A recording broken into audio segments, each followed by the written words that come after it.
Today's prayer topic is for the effective sharing of the good news within our church gatherings. And those of us who follow Jesus already know that the call is a costly one.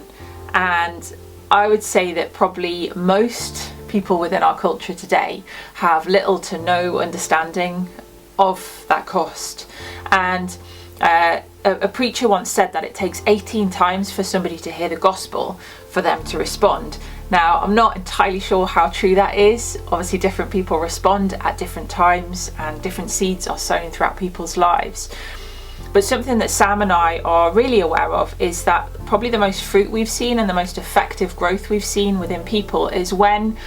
we've had the time to be able to set time aside to chat with people, and they've had the time to be able to explore the gospel and ask us questions, and it's kind of been that ongoing effective friendship, a little bit as I was talking about yesterday with the hospitality. And something that we see in Acts is that Paul would regularly go to places for weeks and months and occasionally years, and he would spend time sharing the good news with those around him. But I'm sure it would have been a place where people would have been able to ask questions, and he would be able to speak into their personal situations and meet them where they were at. And we feel that it'd be really important that our spaces that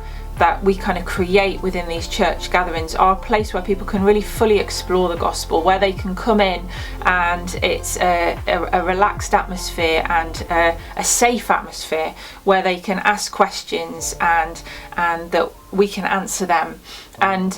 we really hope and pray as well, and our prayer today I think would be that although not everybody is an evangelist and can lead people to Christ, we do know that everybody within the body of Christ has the ability to